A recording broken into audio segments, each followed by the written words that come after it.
And hello, everybody. Sorry for the short delay this morning, but hopefully everything's okie dokie from here on in. So hello to everybody. My name is Sue Page. Welcome back if you've been to the previous two presentations for paper 1 and paper 2.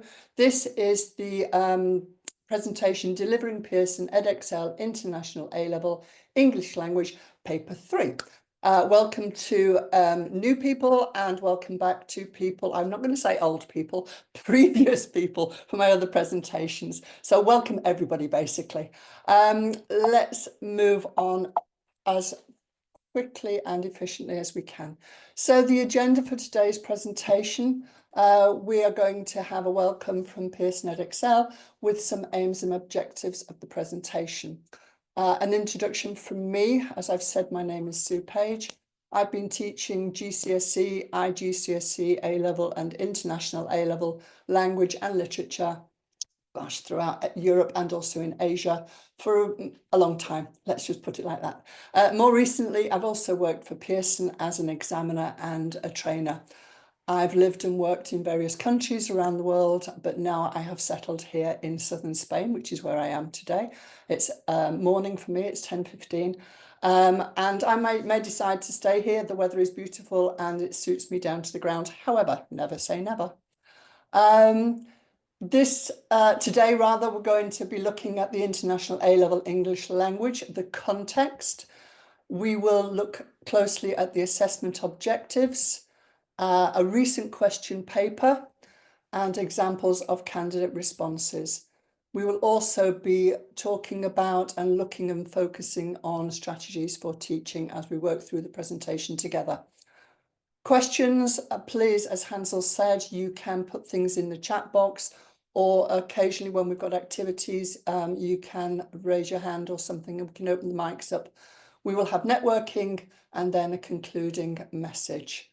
So welcome to everybody. Let's get on with the order of the day. So we're going to look at discussing the assessment objectives, like I said. What are they? Where are they used? Why are they used when writing examination papers? We will be analysing a recent question paper. We will be focusing mainly on last year's paper, June 2024, so it's very current. And we will also look at which types of questions match the different assessment objectives that we will focus on. Investigate how questions have been answered by looking at feedback from previous exam series and also looking at examiners' reports as well. We will discuss strategies for teaching, as I said, and try to make sure that students can access the questions which target those different assessment objectives, which is so important. And then, as I say, network, discussing best practice, and hopefully from you as well. Lots of interaction is always a great thing, and sharing our best practice and our ideas. So welcome to Pearson Edexcel. We are the world's leading learning company, and as the UK's largest awarding organisation, best placed to provide qualifications aligned to the British educational system. Our mission is to help people make progress in their lives through learning, because we believe that learning opens up opportunities, creating fulfilling careers and better lives. Our qualifications and assessments help to educate millions of people worldwide. We provide innovative textbooks, curriculum materials, multimedia learning tools, IT platforms, and professional development. More of that towards the end of the presentation. At the core of everything we do is the desire to make a measurable impact on improving people's lives through learning. Edexcel is part of Pearson Education and is the UK's largest awarding body. Our international heritage stretches back over 150 years. Today, we partner with schools, universities and employers worldwide, offering world-class, globally recognised qualifications to over 3.5 million students a year in over 70 countries, with over 10 million scripts being marked annually with exceptionally reliable results. Very impressive. So here we have some general information about the International A-Level English Language. The A-level language is not a proficiency qualification like, for example, the IELTS. For those of you who are not familiar with IELTS, it's the International English Language Testing System. So the A-level is a stepping stone to more advanced linguistics and needs to be approached with that very much in mind. The International A-level is similar to the domestic qualification, just the normal A-level rather than the International A-level, and some of the resources are actually very interchangeable.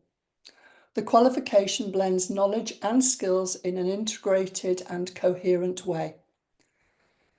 It can be treated as a modular qualification, and there's more about this later on as well, but basically that means that some candidates can take the AS, the advanced subsidiary in year 12, for example, and then stop.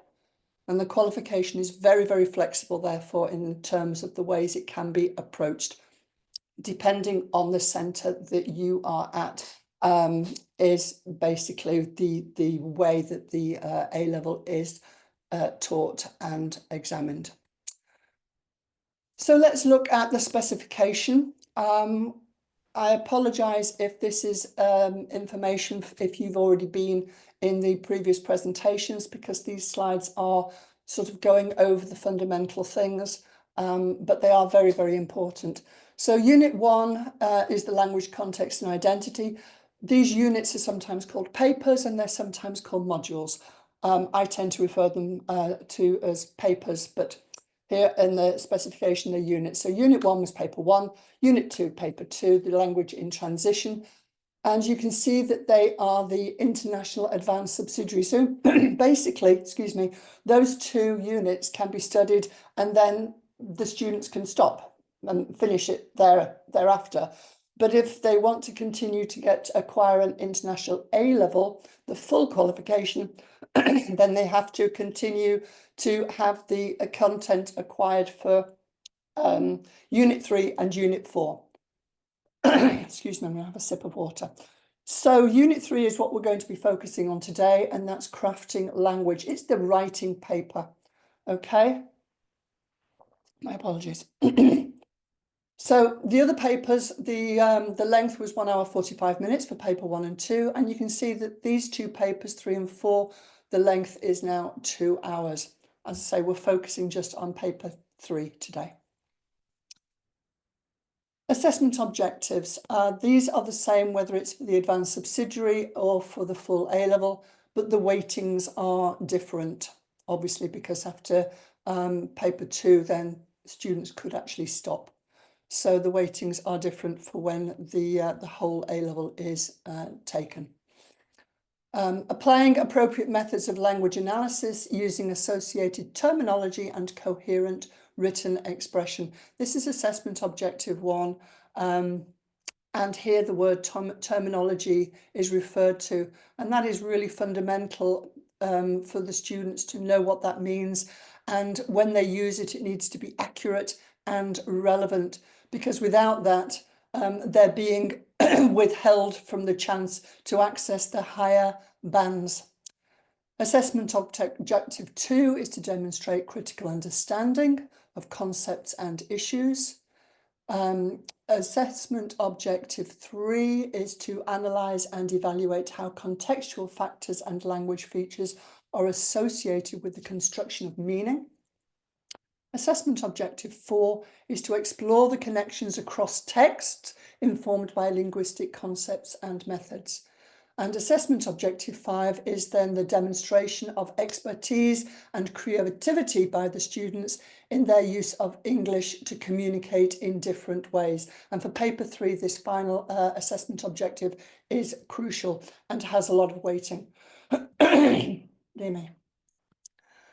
So, looking at the assessment objectives, they're used to ensure that consistency is achieved across different qualifications in the same subject. For example, Pearson's English Language A-level starts from the same basis as other examination boards, for example, AQA. And this is an off-qual requirement. And this ensures fairness is achieved, there's clarity of information, transparency. The subject domain, also known as the construct, is tested appropriately. and that therefore validity is achieved.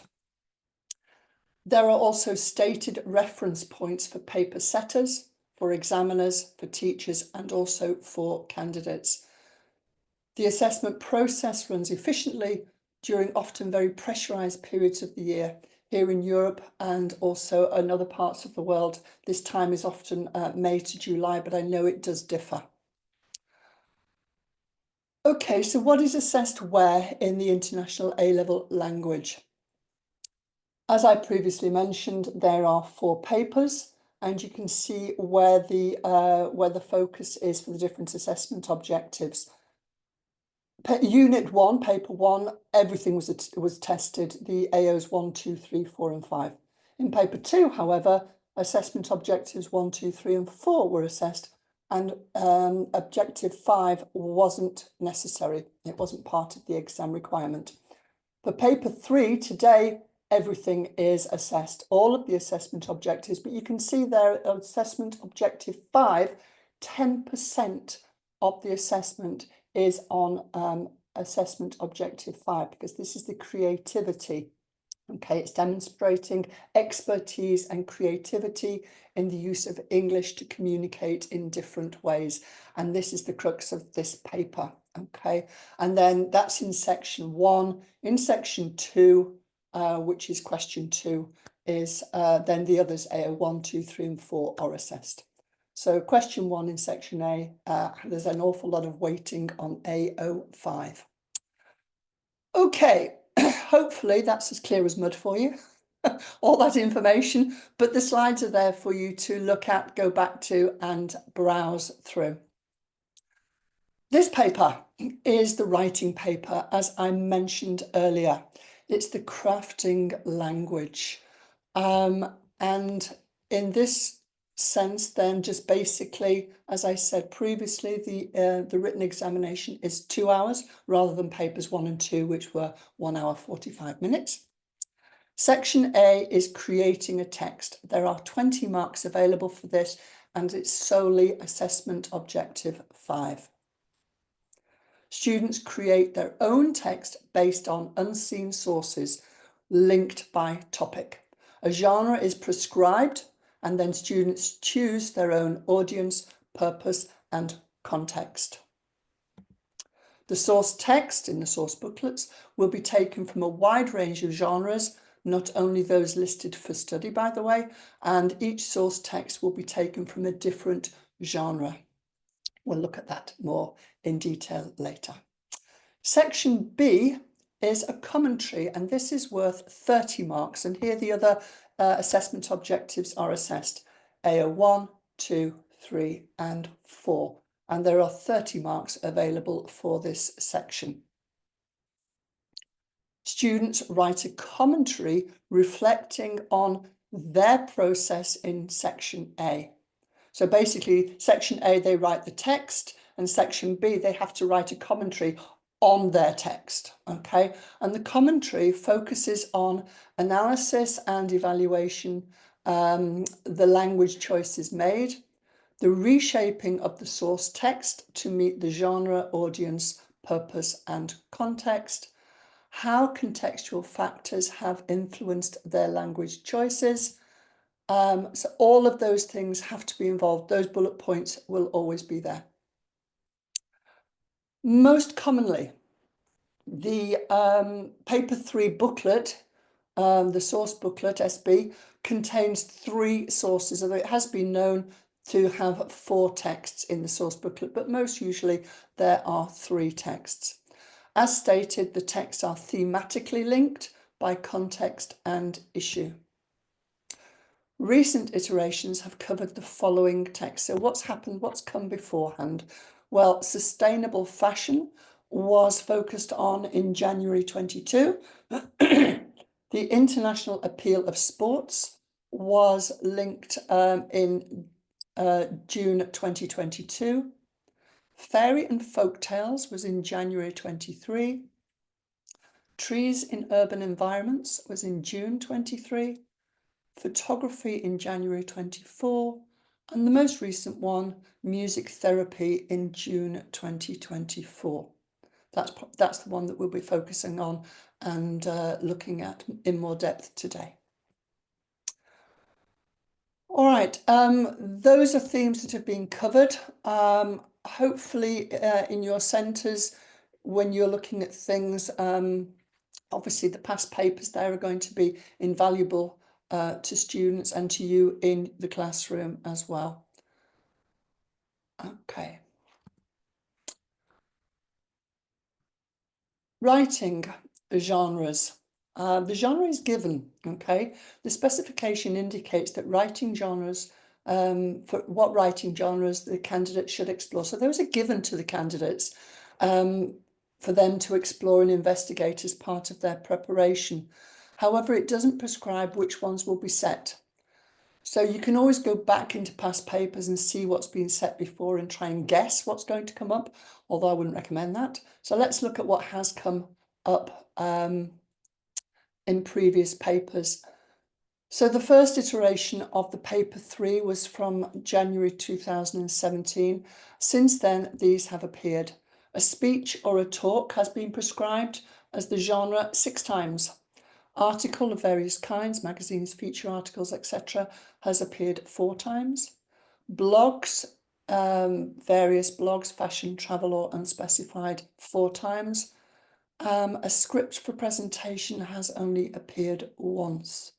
So you can see there that the most popular genre that is set for candidates has been the speech. In actual fact, that was the genre for the June 2024 paper, was for the students to write a speech. Okay, moving on, let's look at section A. I'm going to have another sip of water. I've done so much talking recently, my voice is gone. I do apologise. So looking at section A of paper 3. This is a typical question for the purposes of exemplification. Section A, read text A, B, and C in the source booklet before answering question 1. Write your name in the space provided. Using the texts in the source booklet, write the text for a speech about the benefits of music therapy. So ideally there to deconstruct that task, obviously they're going to read the source booklet with those 3 texts, and then they are looking to create a speech about the benefits of music therapy. You may include additional material drawn from your own knowledge and experience. It is worth noting here that the students must use more than 50% of their text drawn from the three texts in the source booklet. They can use their own material, their own knowledge, their own experiences, and they're credited for that. And it's very useful to be able to do that. But the basis of their text, over 50%, has to come from the source booklet. Choose your own audience, purpose, and context, and complete the grid below. So they have to actually write their audience, purpose, and context into that, and the genre has been given to them. There are 20 marks available for this, and as the exam is a 2-hour exam, it would not be inappropriate to suggest that 1 hour is allocated to section A. It's also worth noting that this rubric never changes, okay? The rubrics for section A and also for section B, they don't change apart from obviously the specified topic, which is here, the benefits of music therapy. Okay, some general starting points prior to learning then. The sorts of skills and subject knowledge that are required for this particular paper will have been built on in most schools from a very early stage. Even very young pupils learn about the conventions of newspaper articles. They begin writing or producing front pages across subjects other than English during the primary and early secondary phase of schooling. So at this level, this is not new for them, hopefully, okay? This domain content is built upon even more at the GCSE or the IGCSE level, where most specifications contain an element of writing for different audiences and purposes and in different text types and styles. So this is building on to obviously information and skills that they already have. Importantly, the section B part of paper 1, which is the recasting, creative and editorial task, and therefore this part of paper 3, the section A of paper 3, can said to be genuinely developmental. It's a progression of the paper 1 work. Which is really important. The whole of this exam is a continuation and a progression of skills from paper 1 right the way through to paper 4. Let's delve into a little activity here about how candidates should approach answering section A. This is very quick and it's by no means scientific or with one answer, but when a student approaches answering this task, the question 1 task of section A, what should they do? They see that rubric, or what basically should they do? What would you suggest, the methods that they adopt, and then why would you suggest those methods? There is an extension task here. Where are you drawing your conclusions? Why are you thinking what you're thinking? This is general and it should be fairly quick of what to do. And I think I touched on it a moment ago. When they read the rubric, what do they do? So anything, talk to me in the chat box. Let me know you're there. And thank you for saying hello to everybody. Hi, that's nice. Thank you. There are links to the resource materials, but that was the hiccup this morning. So anything that you can say as to when they see this task, what should they do? It's actually prescribed in the rubric, but to have sort of a process that the students always follow, what would they do? Nobody's talking to me this morning. Okay.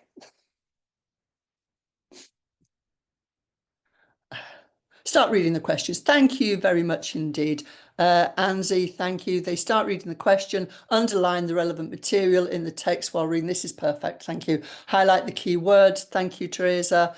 Read the material. Look to find solid persona from the source material. This is fabulous. And they can write so that they can write confidently. Yeah, absolutely. So I'm going to move on and did you have any of these? So maybe you were thinking and you didn't write in the chat box here. These are suggestions only. Okay, so here, obviously they look at the task, they deconstruct it. They know that the stipulated genre is, in this case, the speech, so that they can make any annotations with that in clear focus. In this case, which elements of the text can they draw into a speech, which would be less useful? So they're reading the text. So they go to the source booklet, obviously, they read and annotate the texts carefully, always remembering that they've got a speech in mind and they're looking at music therapy. What can they think of? What can they use? What can they draw out? What will be less useful? Which are more useful?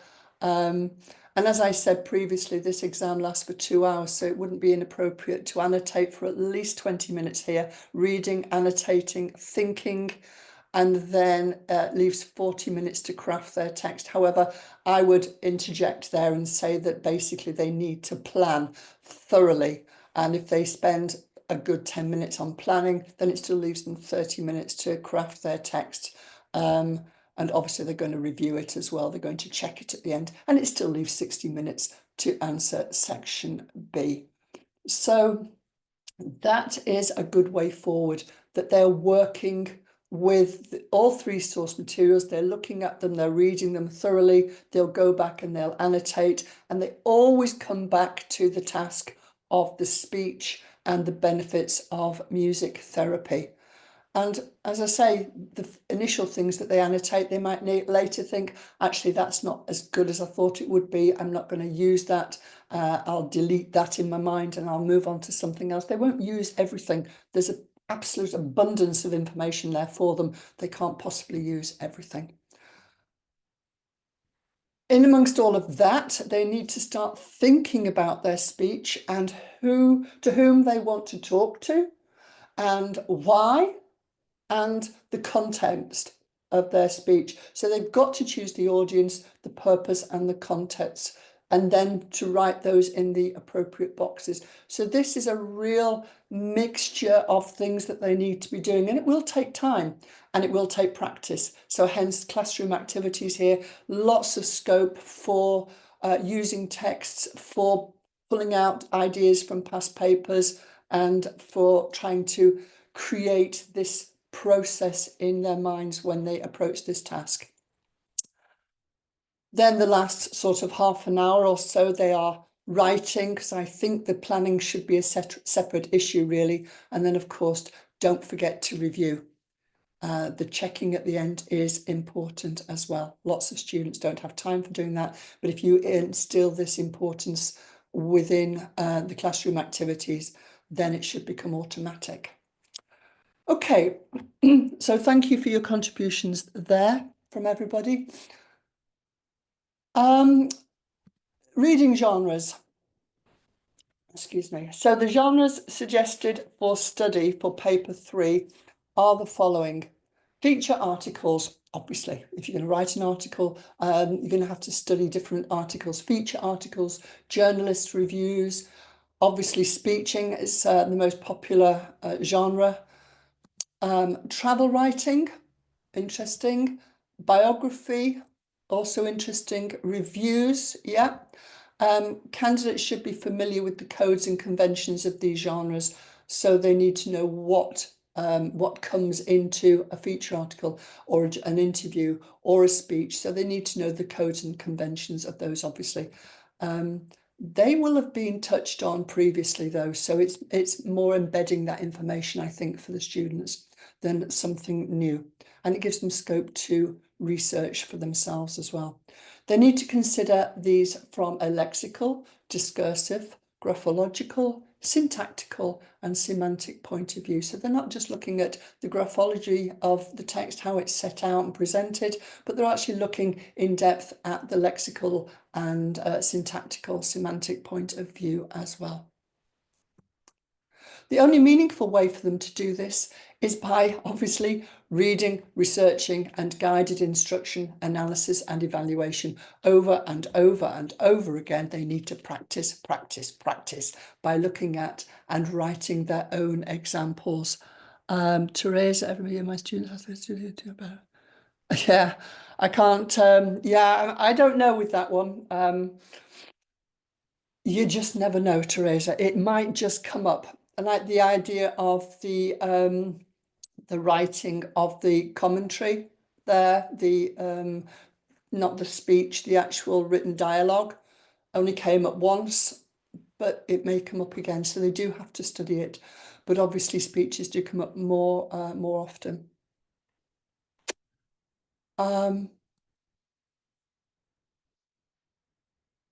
Candidates are asked to nominate the context of their writing. Now, what does this mean?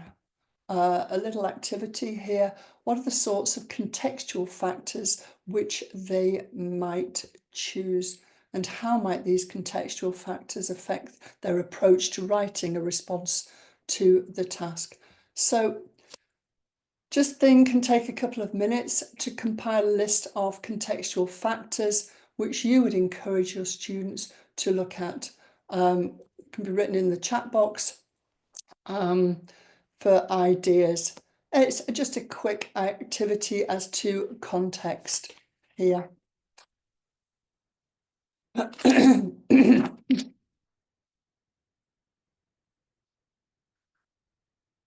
Yeah, okay. Thank you, Teresa. Lovely to know you there. It's as I said in the presentation for paper 2, I'm sitting here talking to a screen. It's quite weird, really. So it's nice to know you're out there.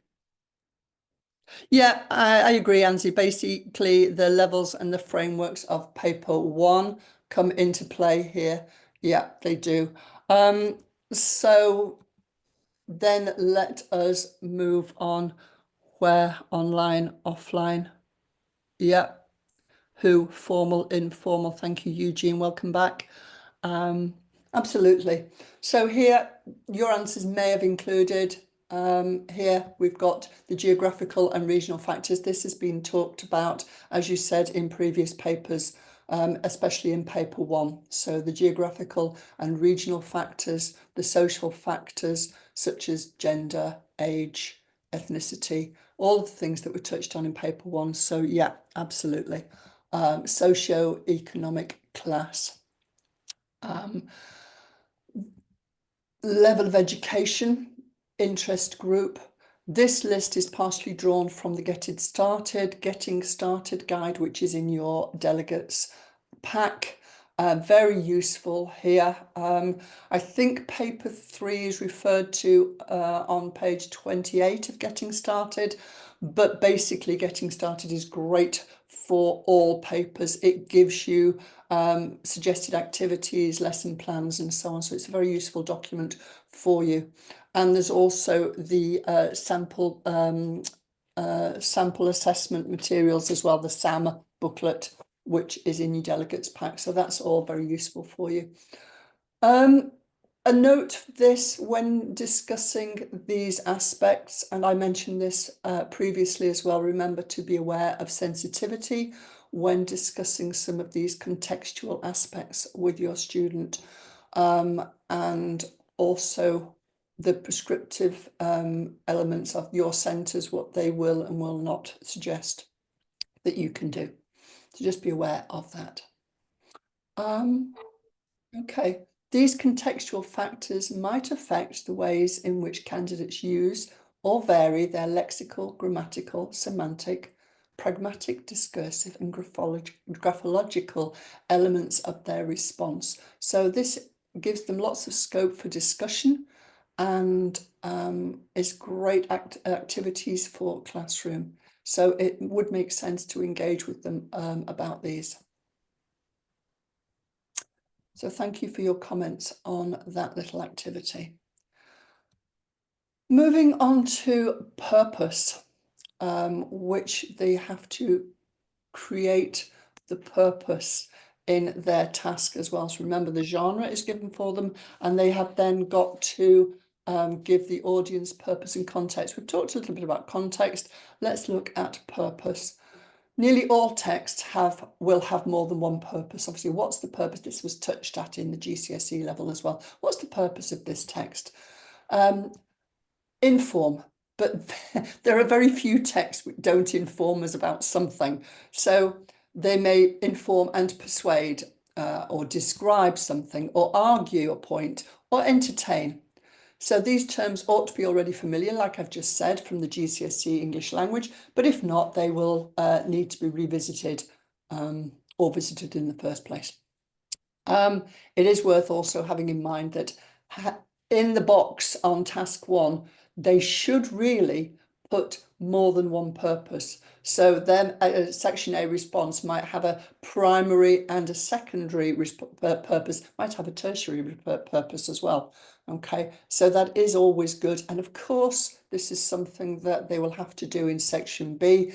They will have to discuss this, and it gives them food for thought. So they need to be thinking all the time about what they can write about, what they can comment on in question 2. So obviously, the more that they've got there, the more content they've got for their commentary. Okay, so they can be discussed in section B. Which is really worth noting, that last point. The audience needs to be thought about as well. This isn't specified, so it's well worth students thinking about how audience factors might affect their writing. Hello? I've got somebody's mic is open. So how might the audience affect their writing? Typical audience categories obviously include, it might depend on age or gender, ethnicity, socioeconomic class. Be aware again of all things. These things are obviously connected to context, and they too will impact the ways in which candidates deploy their lexical, grammatical, syntactical, semantic, discursive, and graphological elements. So you can see that the context and the audience are very much interlinked with each other. And it might be worth noting that the audience might be, there's more than one audience, you know, it might be a combination of things. So that's also a possibility. This will be worth considering as the significance of the demographic is covered in detail in the mark scheme. Okay, so how might these things affect or frame the language use which candidates adopt? In order to attain that level 4 attainment, so this is the solid level 4 attainment, in approaching the crucial issue of how they link language, context, audience and purpose in their writing, students need to make sure that their work is effectively structured. This is a point that I'm going to come back to when I finish the couple of bullet points here, that it's effectively structured, it's consistently accurate, and consistently applies understanding of audience and function. It presents data in an original and consistently engaging matter. These things are actually taken directly from the mark scheme, but just look at them for a moment. When things are effectively structured in their question 1, when we talk about question 2 later on in the presentation, if it's constructed and structured effectively and consistently accurate, when they write their comment, it's going to be very straightforward for them to actually work through it rather than trampolining around. If their work is consistently accurate and structured well, and it's got that understanding of audience and function all the way through it, they just have to keep going back to their text and then commenting on it. So it's a process that needs to be thought about carefully. Using the sources then here, a note about the source booklet. There will be 3 or possibly 4, not usually, texts in the source booklet. Candidates should aim to reference all of them. That said, they shouldn't worry unduly about equal coverage, because in some cases they'll find that particular items are more engaging or more obviously suited to the needs of their writing, and so it'd be natural for them to sort of lean more proportionately to make more use of those. It will be difficult, however, to attain marks in the higher bands if they completely ignore one of the other texts. They should reference all 3. Okay, do not ignore any of them, and that should be something that's pointed out and made clear to the candidates, to your students. This editorial skill is an important part of the task, and it might need some class time to help students address it and practice it, using text and pulling out things from all the texts to put together and to create their own recasting. The getting started, like I said previously, states that at least 50% of the student's own text must be based on the source text.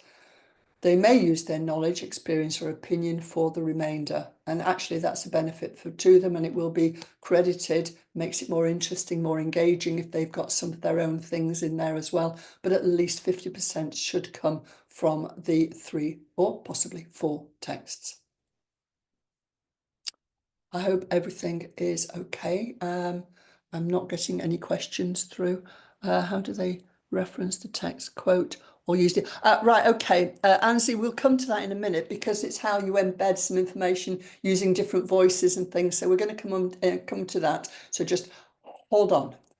Okay, so the progression. In preparation for paper 1, going really well. Thank you very much. The progression. Let's have a look at the preparation for paper 1. The candidates should have become familiar then with the codes, conventions and discursive patterns following those forms of text types. Okay, for example, the articles, like I said before, they look at various publications, they look at speeches, posts to online channels, reports.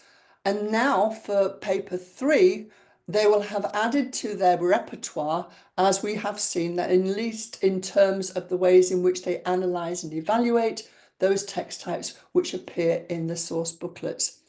So there's a progression through the papers, as I mentioned before. It all makes sense, it really does. As we've seen, some text types come up reasonably frequently. Speeches. But you can't promise that that's going to come up next time. All right, in order to be successful, candidates should especially consider the strength of their mental picture of their response. And this is really important, and I'm sure you know exactly what I mean here. That if it's a speech, can they actually visualize themselves giving it? Does it work? Yeah. If this is an article, can they see it on the page or on a screen in their mind's eye? So when they're creating this, through all that practice they've done in classroom scenarios, creating speeches, creating articles, do they actually look like it? What are sometimes referred to as concessions to the task are paramount here. Okay, a speech has to be a speech. An article has to be an article. They're not essays. Okay, if a candidate simply writes an essay, then they're unlikely to flourish. All right. So their answer has to be as generically convincing a version of the thing which is stipulated in the task as possible. Okay. Candidates need to read articles. They need to listen to speeches, to read blogs in preparation. There's a wealth of things out there that we can use in the classroom in order to prepare our students for this. If they don't know this, how will they know what they're aiming to reproduce?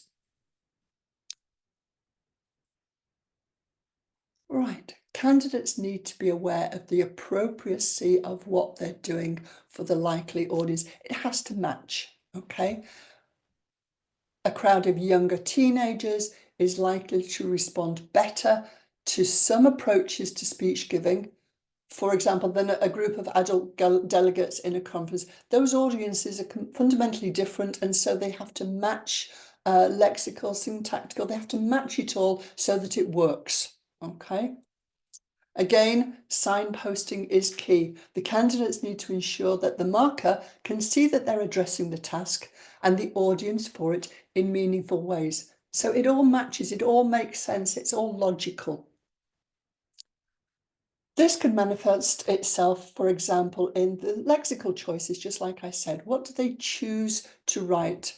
The grammatical and syntactical patterning, the discursive style and organization, the selection of content, and also obviously the graphology, although we're going to talk about that. I always come back to graphology in a moment, and it's really important for this paper.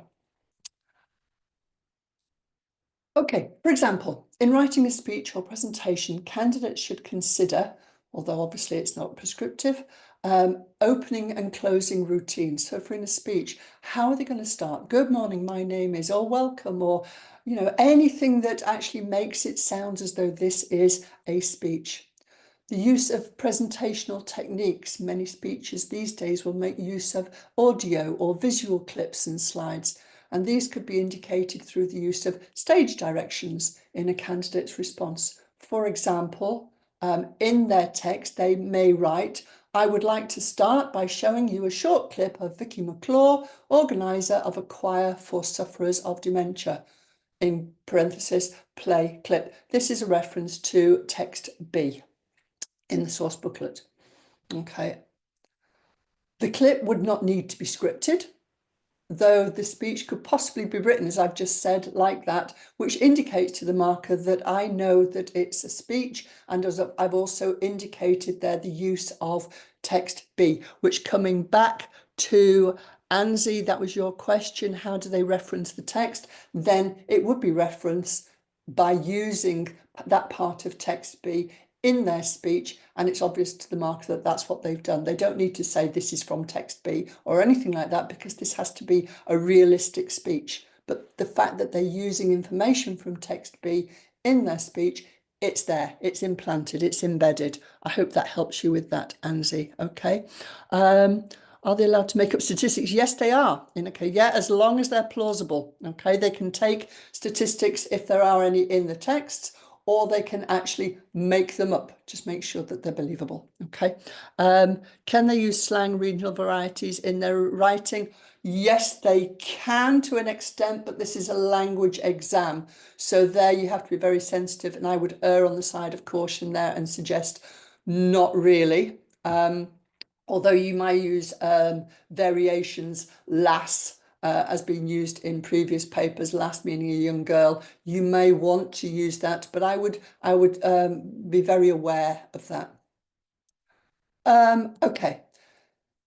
This is the one way to make it clear that the candidate has read and understood at least one of the texts. So I hope that does become clear to those questions in the chat box there regarding this.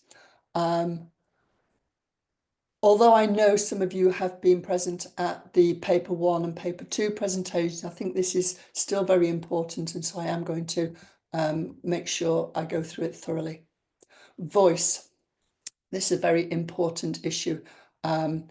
Candidates can use different voices in their speeches and articles, but how is this going to happen? So the use of an anecdote, for example, or a guest speaker may be a way forward here, and this could be a useful way of interpolating material from one of the set texts. For example, in the speech, it might be, I was lucky enough recently to speak to Vicky online. I'm reference to text B again. I was lucky enough recently to speak to Vicky online, and she told me that, blah, blah, blah. Okay, and you don't have to write everything that she said, but you can focus on the elements in the speech that you want to make a point of regarding the benefits of music therapy. So that's how that extra voice can be brought in. The voice or voices, once again, should be matched to the content, the audience, and the function. So it all has to gel together. Practicing, students love practicing this, and to actually get them to have fun in the classroom, creating speeches, giving speeches, and also I'm going to mention in a minute, sitting on the other side, being the audience. You know, was it engaging? Did it work? What could have been better? And working as groups to actually work together to create speeches. If the candidate has been asked to try and persuade their listeners to take direct action, an attempt to enact this needs to be apparent in the text which they produced. So you could say show of hands or something that you know that if the task is asking for the task to take direct action to do something, then this has to be sort of embedded in the work. Okay, some other strategies for writing effective speeches include, this comes to the question here from Inoka, is the use of factoids or the facts and figures. These can be drawn from the text in the source booklet, or they can be made up, as long as they're plausible. Methods for encouraging audience participation through show of hands, responses to polls.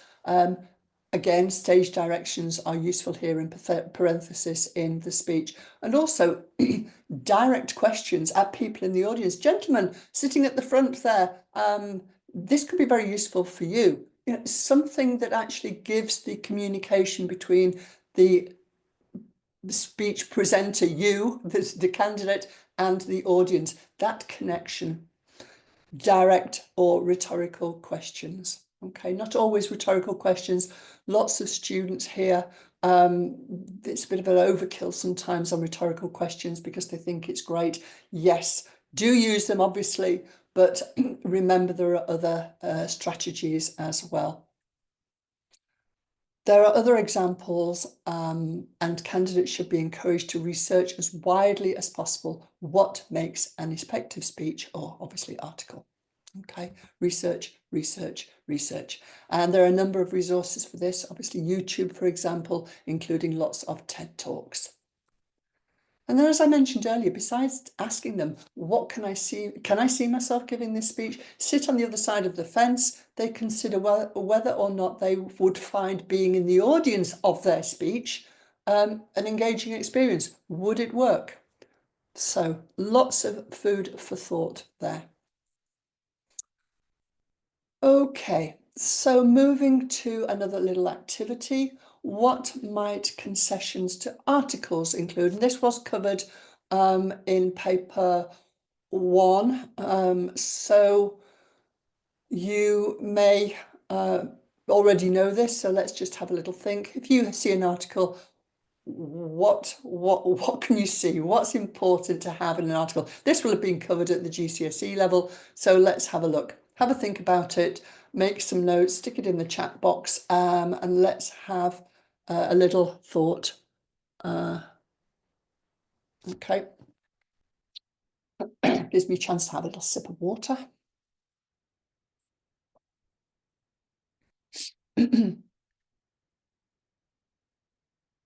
What do we need to see if it's an article? If you are a marker or an examiner, it's not an essay. What makes it stand out as having the indications of it being, the concessions of it being an article?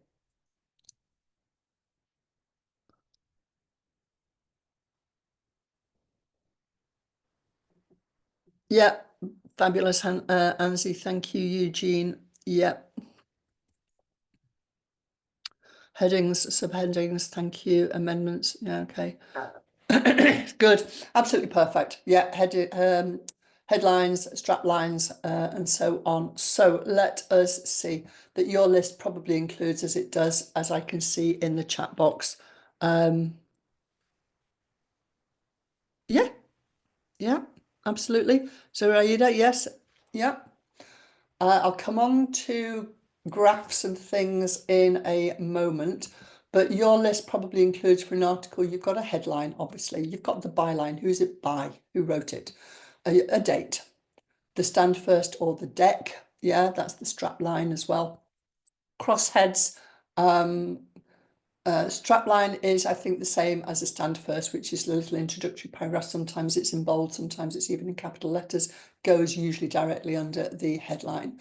Crossheads are those small headlines printed between paragraphs, maybe to introduce a new or a different point. A picture with a caption. We're getting used to these, they're getting closer to these ideas of infographics here. An insert box maybe containing an infographic, excerpted or enlarged quotation from a notable source. But what about? Okay, so those are almost the graphological aspects of an article, the concessions of what is included. Don't forget, please, that the who, what, when, where, and how, not high, who, what, when, where, and how. So those 5 W's and an H, which obviously they're fundamental for inclusion as to information. Literary and rhetorical techniques, such as alliteration, tricolons, and so on. Yeah. Using a third person, you might have that on your list. Active and sometimes passive voice as well. Showing knowledge of passive voice is always important, even if it's just one item. Showing, can't think of the word. All right, running out of words. A pun feature of many headlines, of course, yes. Using the past tense, usually in articles, absolutely. Reported speech, important aspect, if that's where they're going with that. Formal register, figurative language, sometimes a cliche, little idiom in there maybe as well. Stereotypes, this isn't a checklist, okay? Not all of these need to feature, it's not a checklist. Some of students, they learnt back in the days of the GCSE for them, in their previous studies, they might have learnt the acronym DAFOREST or something as a way of trying to remember putting things in for speech writings and putting things of figurative language in. I don't know if you're aware of that, but there are various acronyms out there to try and get students to remember what is necessary to put into their text. Again, getting candidates to think about the differences between reporting and editorializing. A mouthful, editorializing. The difference between reporting something and editorializing something is a worthwhile activity. I bet you're giggling at me. Yeah, you can do. I don't mind. So that is a worthwhile activity for them as well. So all of those things, picture, we usually say, we don't want to include, it can't be recorded. No, you're absolutely right, Claire. It isn't recorded. And that's what I'm going to say here, is that when we're talking about graphology, they can just put a box and a diagonal right image just to let the examiner be aware that they know what the graphology of the text is. This comes in a moment where we're talking about blog post concessions. Students nowadays are so aware of these things and they want to put them in. However, some candidates, as I say, some candidates put things like menus, drop downs, hyperlinks, buttons, like and subscribe, polls, calls to action, advertising banners, and so on. But an important note, this is not a design exam. Candidates are not being tested on their abilities to completely recreate the format. Okay, so all they need to do is indicate a layout, such as maybe just a little box in the writing space, but a box, and diagonally across it just put image. And that's all. They're not going to be credited for it. They're not going to be given marks for it, but it just makes the marker aware that the candidate is aware that what the task is, and they are matching that task. Okay. So these bullet points, these final ones are really important, okay? And this, I did mention this in the paper 1 training as well. Okay, they're being examined on their language, not their design abilities. Okay, so general advice here. Candidates should make sure to finish well. They're enthusiastic, they start like speeches or articles and web pages and blogs, and they get really into it, but then they finish like an essay. Okay, so keep them on track. When they're practicing this and learning and studying for it, they need to work right the way through and finish well.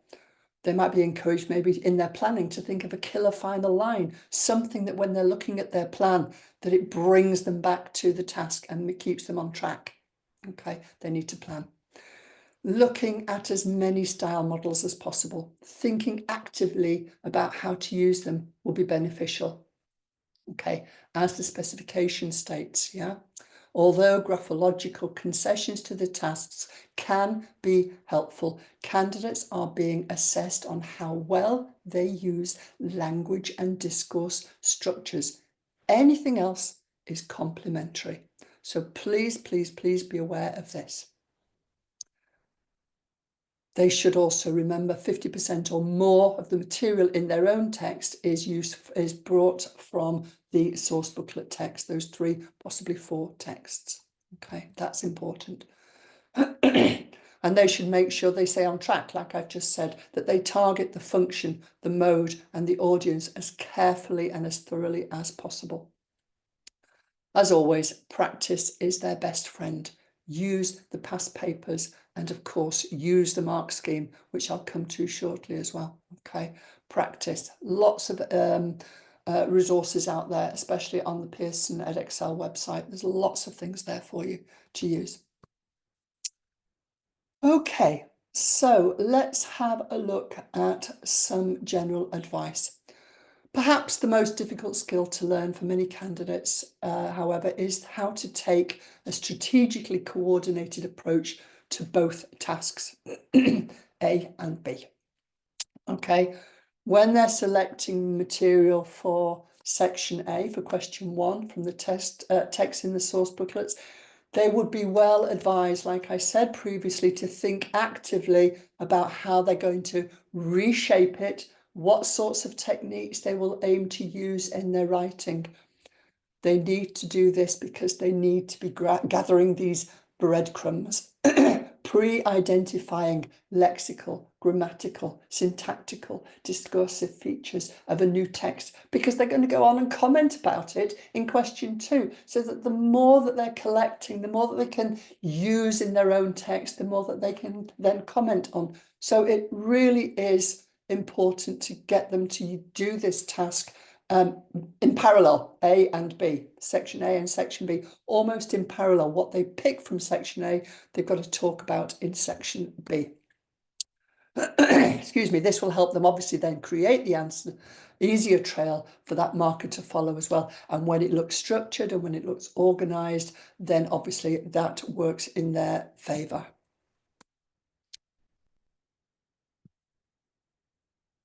Okay, so looking at the June 2024 paper, this is a little activity.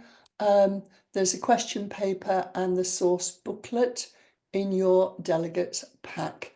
I only need to sort of outline this to you because it could take quite a lot of time to do. So this is more of a consideration for a takeaway as a classroom activity. But let's have a look. Candidates have been instructed to write the text for a speech about the benefits of music therapy. So reading the three texts, I don't think the time available for us today for you to be able to close read the three texts and then go back and skim and scan over them. But this is what activity that students can do. This is a great classroom practice, that they read text, they choose an audience, be prepared to say why you've chosen it. Why have you chosen the audience? What's your speech about? So who is your audience going to be directed to? Decide which text you'd make the most use of. As was said previously, there are three texts, possibly four, and one might lend itself more than another one to what you want to say. However, they all have to be referred to, remember, more than 50%. So what is it about this one particular text that maybe is attracting your interest more than another one? Although I must say, all of the texts will have the same theme, music therapy. So it's going to be quite easy to draw information out of all three texts. What's the purpose of your speech? What are you intending? Obviously, we said it's to inform, which is quite broad-based, but what else? What other purpose are you going to have?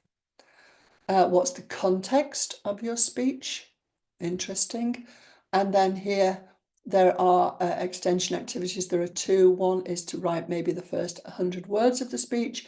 And then the second one is that final 50 words. Make it as memorable as possible. That was what I was saying before. Follow it through to the end. Give it a powerful ending, especially if it's a speech. It has to be something that has a takeaway from it. And also with an article, there has to be something that happens at the end that makes it memorable. So looking at the texts, I'm just going to tell you from the source booklet here what the three texts essentially are about. So there's from the first text, we're going to be looking at it in a little while, not quite yet, but for this purpose, excerpts of the written records of an interview conducted with a music therapist based at Cambridge Children's Hospital in the UK. So that's an interview, is text A. Text B, we have an edited article from the British Broadcasting Company, so the BBC, website discussing a television documentary series presented by the actress Vicky McClure, which investigates the impact of music therapy on those suffering from dementia. So that's an article, is text B. And text C is an edited web page from Incadence, a company that provides music therapy services in the USA. So then that's an edited web page. So you can see that the thread is the same, the theme is the same, but they're different genres. Okay, and as you read through them, the students would actually doing one text at a time. Obviously, you start with baby paces, baby steps, and you build up to it, that the students would look at one text and draw out the information that could be used in a speech, and then again with B, and then again with C, and then being able to put them together. So it's there's a lot of work involved for students for this paper. And when they're studying for this paper 3, they've got to almost in parallel study for question 1 and paper 2, because they're very much connected. Okay, whatever they do for section A, they have to then comment on in section B. I apologize if I'm going over it, but it really is, it's not just a section A and then later something different, section B. They're very much connected.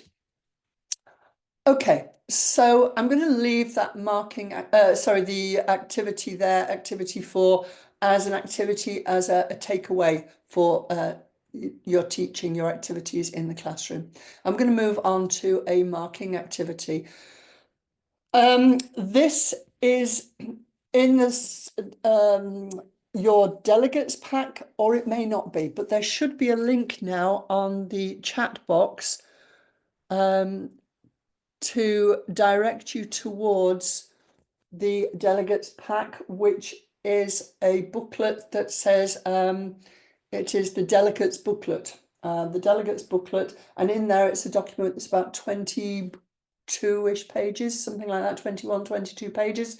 And if you go down on that one and you get to page 5, then you will see the activity that we're going to do next. Okay, so page 5 is the mark scheme, and then over the page 6 is the actual text that we're going to look at. So if you could try and identify that, find it, grab it, and hopefully the link is in the chat box that you can find. Okay, thank you, Claire, it is there. So hopefully you can access that.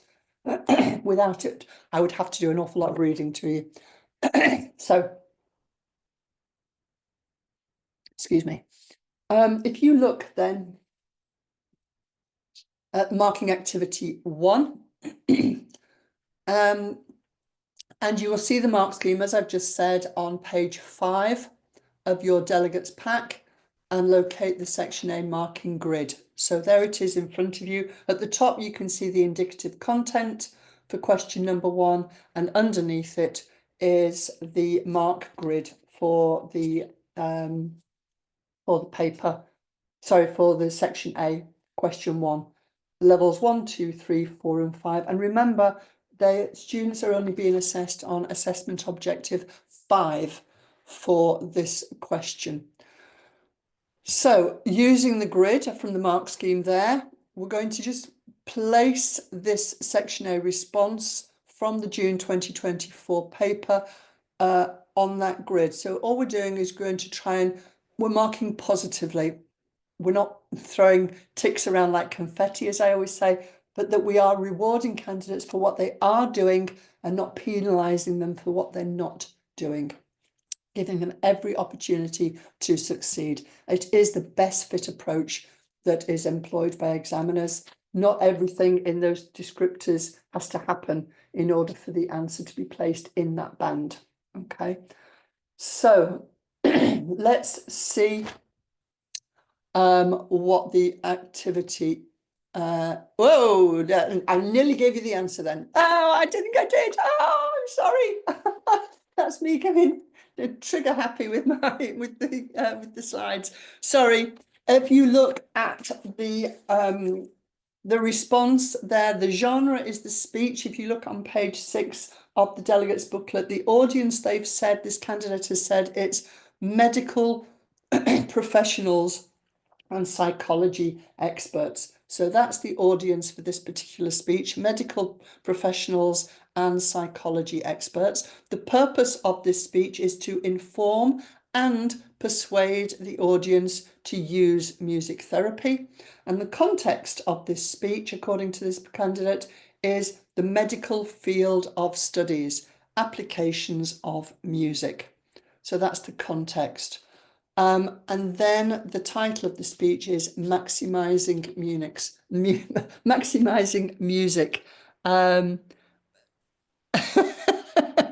Yeah, we can say, I'm just going to move on. I did slip up and give you the answer there. Sorry. But if you look at that text, let's have a look at why it is.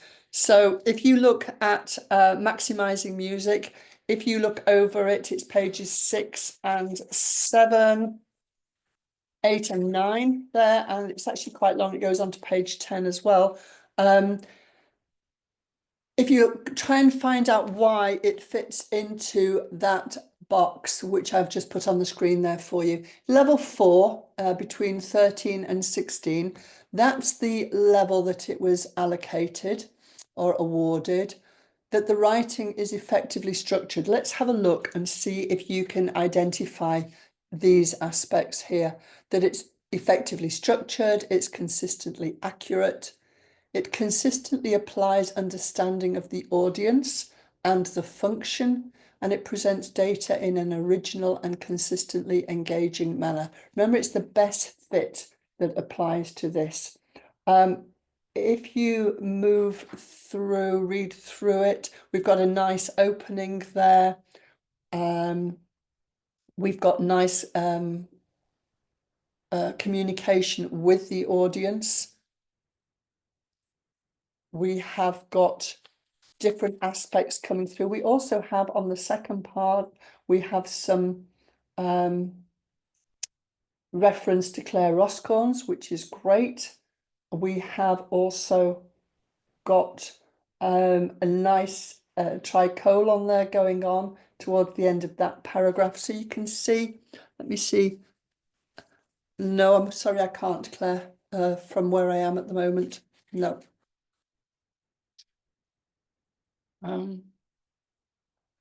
But candidates, that candidate's response, hopefully you do all have access to it.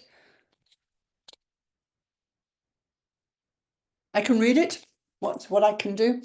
Maximizing music. Good morning, ladies and gentlemen. How many of you were listening to a song on their car speaker while driving here? Oh, I see. Many of you must be having rough mornings for which music helped you all to calm down.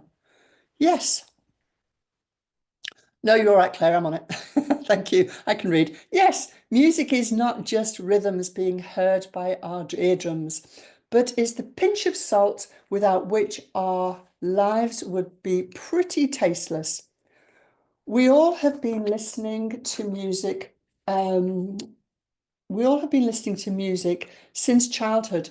But is it just a leisure activity, or does it hold potential which none of us could ever imagine? When I was a child, probably like 5 years old, I remember how my dad would listen to music while driving me to school. Whenever he had a fight with mum and didn't get to have breakfast, or was running late. My brother Tom, who has a lisp, would also calm down after usually struggling for hours to get his S right.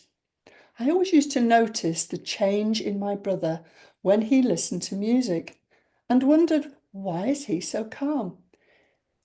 It turns out that a study run by Sebastian Cruchin, as you all doctors know, showed that movement and heart rate decreased during choir rehearsals. That's obviously a reference to one of the texts. So, to bridge the gap between understanding music and medical fields, my dear doctors and music lovers, I will talk about 3 things today: music and age, music and mental diseases, and music and speech and language disorders. Starting off with music and age, I'm sure most of you must have resonated with my childhood story. Pretty much all of you must have had the same tales.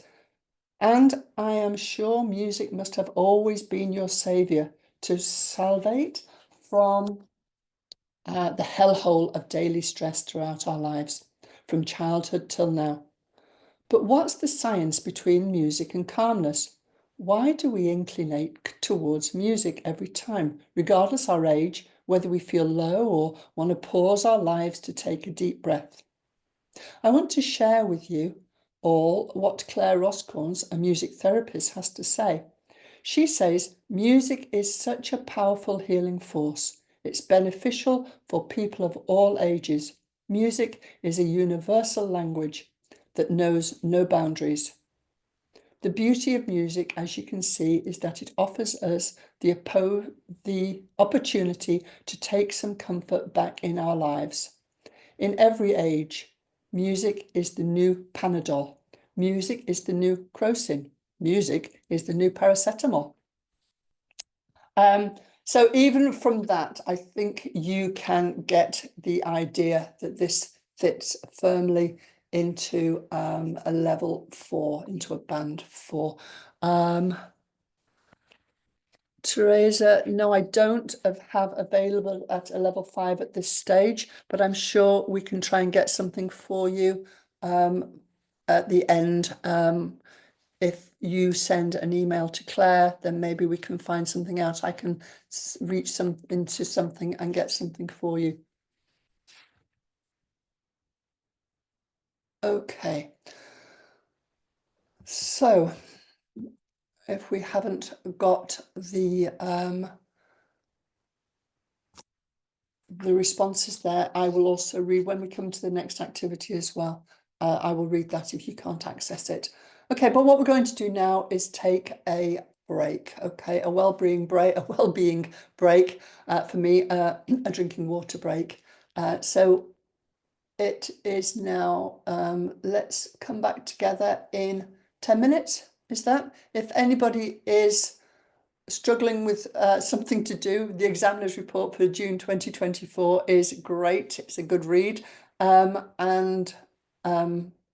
Yeah, if you've got any questions, exemplars. Okay. All right, let's meet back in 10 minutes max. Okay. If you want to write something in the chat box, that will be fine. Otherwise, you can, I'll see you in 10 minutes time. Okay. Thank you.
Hello, Claire. Can you hear me?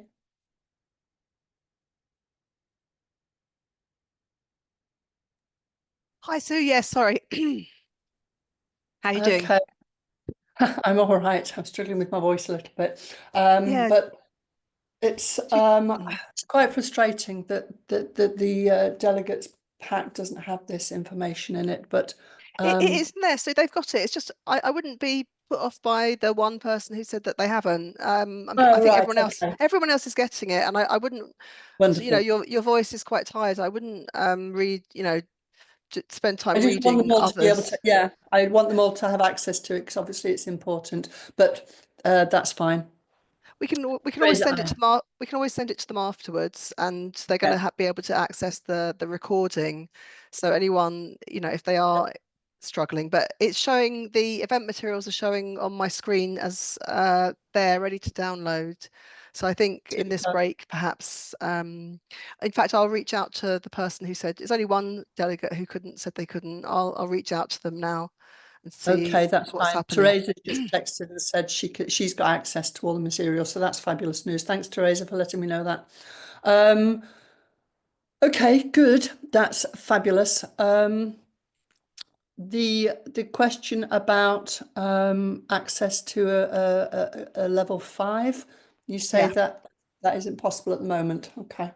No, whatever's there is what's there, because we've produced new sort of resources for this qualification quite recently. Right. We've got the new student books as well. Have you seen those?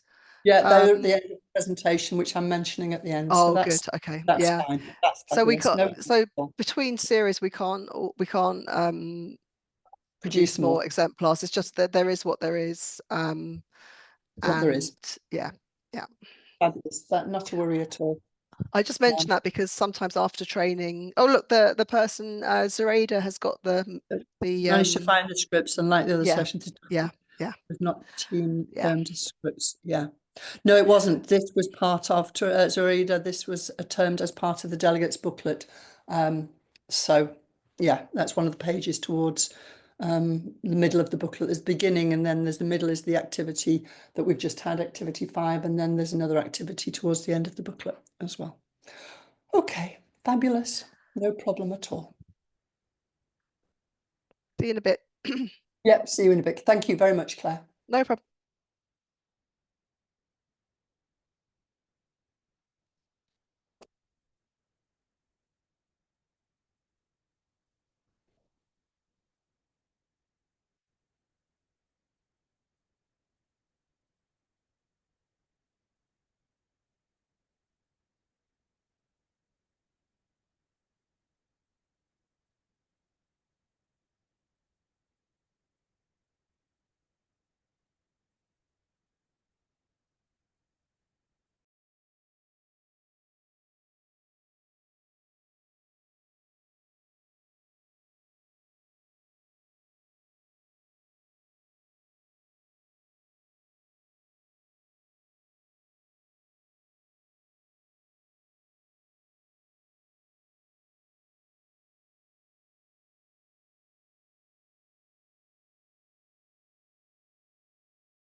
When people start coming back, can you just let me know, please? Then I'll know when to carry on. Thank you.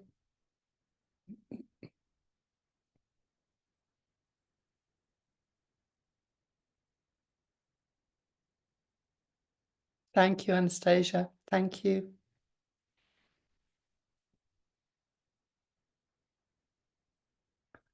Oh, lots of people are here. Thank you, Eugene, Zoraida, lovely. Thank you. Arabic, thank you, Teresa, Juliana. Thank you. So if everybody's happy that I continue, then let's move on. Hopefully it has been a well-being break. We're going to move on onto section B of this paper 3, WENO3. And this rubric actually doesn't change either, apart from obviously the specified topic. Section B, write your answers in the space provided. Write a commentary on your new text.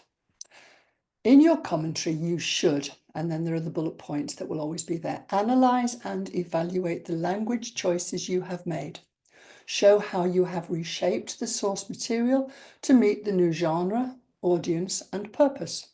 Comment on how contextual factors have influenced your language choices, and you should support your analysis with evidence. And as previously mentioned, remember the evidence then from the source booklet has to be more than 50% of the information from those 3 or possibly 4 texts in that new text.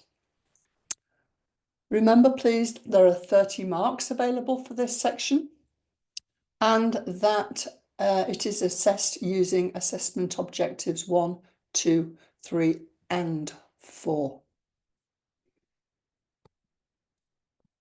The previous slide then contains the standard wording for this task. Like I said, the rubric doesn't change apart from obviously the specified topic. Candidates will have already developed skills of framework-based analysis from papers 1 and paper 2. And now they need to apply those skills to their own content. A reminder, please, here, we have already established that in the planning and writing of their answer for section A, candidates should be planting those breadcrumbs, examples of things which they intend to write about in section B, this parallel working process. For example, a first utterance, such as that text that you've just read for the activity 5, music is the answer. Oh no, it was maximising music, isn't it? Here, well, the first utterance, such as music is the answer, has the attraction of leading into the context, conveying a metaphor, some sibilance, and being a simple sentence, exclamatory, and also the title of a song. That could also be applied to the maximising music from the example from activity 5. So these are all things that could be commented upon by the student from their text for section A.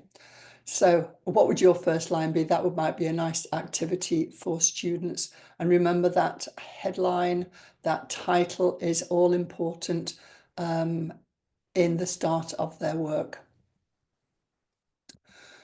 Candidates are instructed to comment on the language choices which they made in their recast. They should probably approach this using that framework-based model, focusing on lexicosemantic choices, grammatical and syntactical choices, phonological choices, discursive patterns, pragmatic issues, and they should write in the first person, obviously, because they wrote the speech or the article that is there, and now they are commenting on what they did. So they're using that first person, all important. They should adopt a similar methodology to the one that they used in paper 1, section A. So there's lots of connections over the past papers from the exam, so papers 1, paper 2, and now into paper 3. What are the relevant language frameworks and levels? We talked about this as an activity back in previous presentations, but what for the purposes of this paper then? For the field, the function, the mode, the audience, the graphology, the grammar and syntax, and the lexis and semantics, discourse and pragmatics. Remember, we said that probably this, the field, function, mode, audience, discourse, and pragmatics were frameworks, and the graphology, lexis, semantics, grammar, and syntax, that they are levels. However, context is also stipulated, but remember, with those, the ideas of frameworks and levels, the publication of Frameworks in English by Ballard said that they would describe lexis, grammar, semantics, and syntax as frameworks, but equally they're often referred to as levels as well. Okay, so it's not possible to go through all of this specific content for each of the level and framework in the time that we've got today. But for example, if you did look at the indicative content before, then you would have noticed that the field is then defined in the mark scheme as the subject matter, and it was typically as the field of music or music therapy, or it's also stipulated here in the indicative context, field of medical professional roles, or the field of clinical disorders, or the field of mental and physical health and well-being. So looking at the indicative content, you can see that the field is the subject matter of the text. The function is defined in the mark scheme as the purpose, and typically this function might be to inform, as always, is nearly everything, but it might be to persuade, advise, argue, entertain, and so on. Pretty much all texts will have a primary, secondary, and even a tertiary function. I did mention that earlier.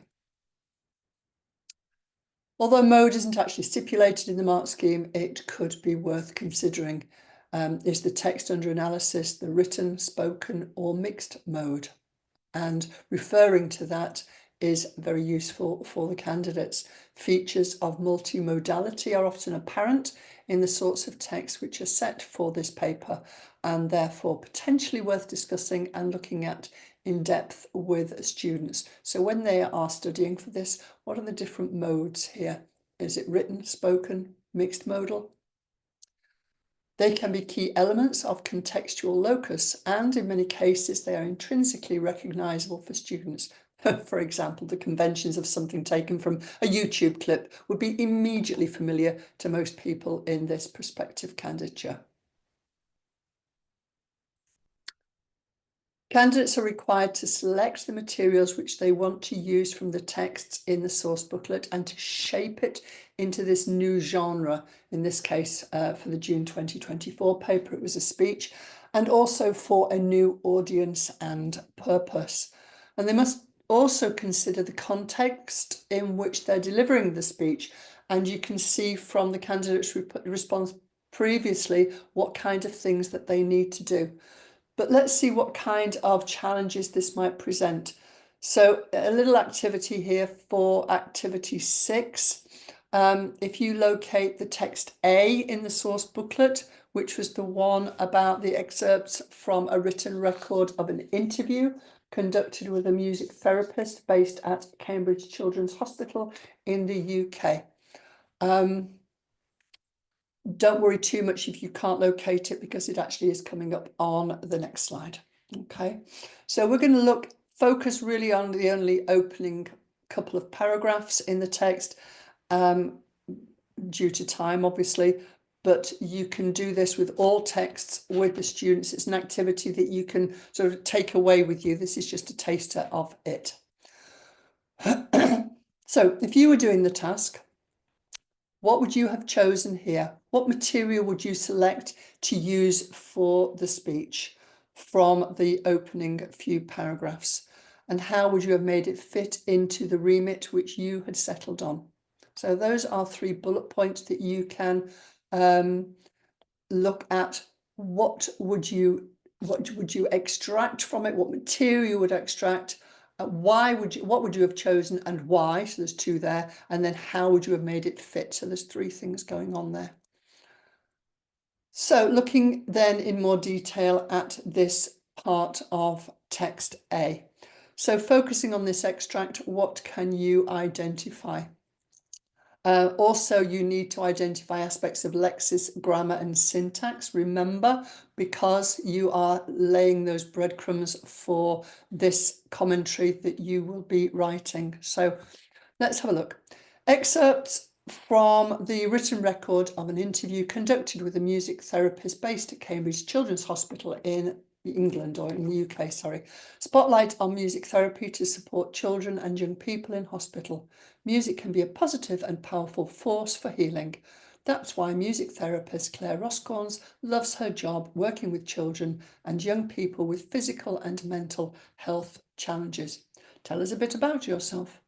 Well, I have been a music therapist for 15 years. Before that, I worked as a primary school teacher in mainstream and special education. I always knew that I wanted to use music as therapy.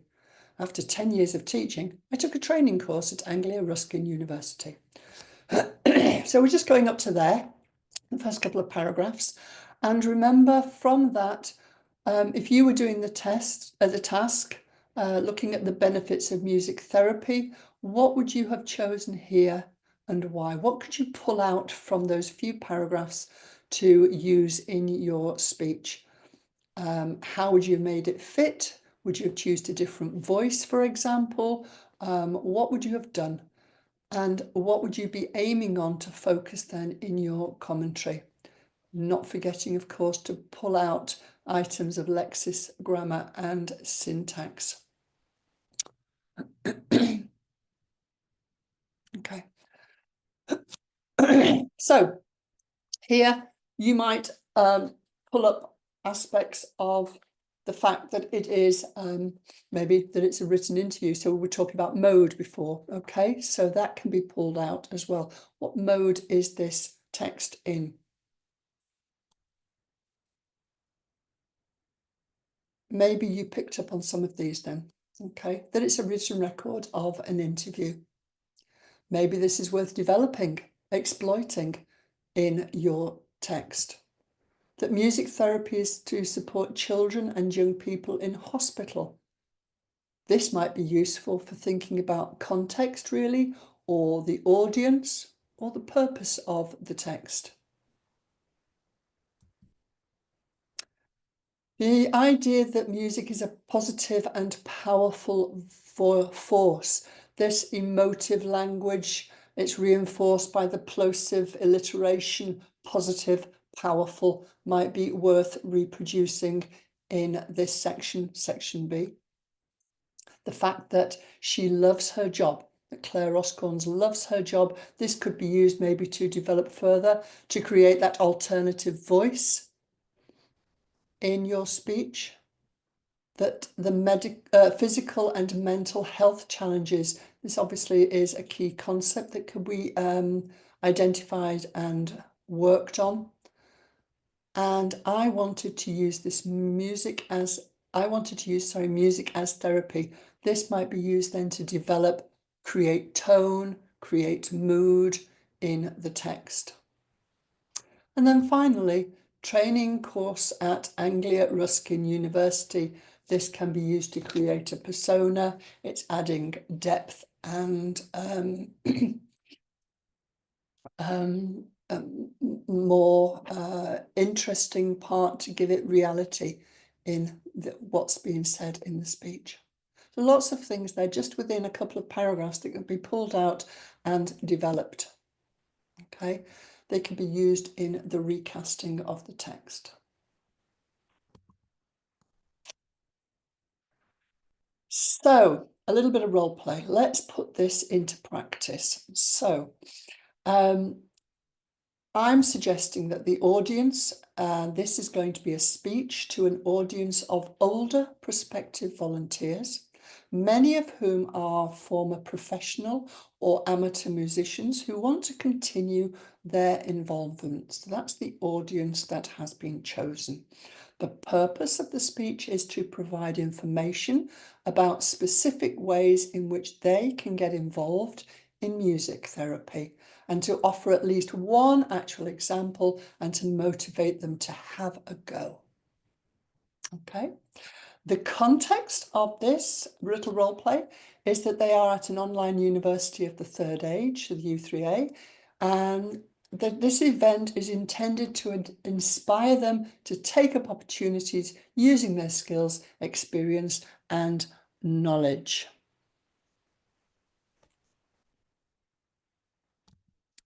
So imagine, therefore, that we've already started the speech by introducing ourselves and stating our aims and trying to establish a basic level of rapport.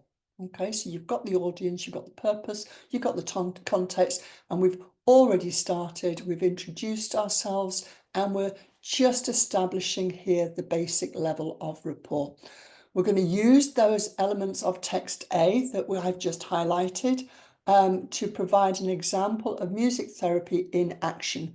And there are stage directions going on here as well. So this is a takeaway piece for you that you can develop when you create further opportunities for study. Okay, so after that brief prelude, here is a short video clip which will hopefully offer you some food for thought about the sort of people involved in music therapy and the work they do. Play pre-recorded video of Claire Roscorns talking about her work, in parenthesis in the speech. Claire, to a short sequence showing her at her workplace during which she interacts with patients, in parenthesis. Hello everyone, my name is Claire and I've been working at Cambridge Children's Hospital for 6 years. I love my job. I was a primary school teacher specialist in a range of settings and I was happy enough. But when my nephew was unfortunately taken seriously ill and admitted here, I was able to experience the sheer life-affirming quality that music has, which frankly I had never truly felt in the classroom. Young people with all sorts of problems, both physical and mental, come here and often their spirits are very low. It's quite astonishing how music can help them. In parenthesis, cut to Claire playing guitar for a small audience of inpatients who are looking rapt and singing along. Ellipsis. Okay, bit of fun, okay? Learning should be fun, more productive and more successful when it is so. So that's selecting material from text A into practice. Let us look at the advantages of this sort of approach. What could they include? So, many concessions are being made to the task. It is clearly a speech.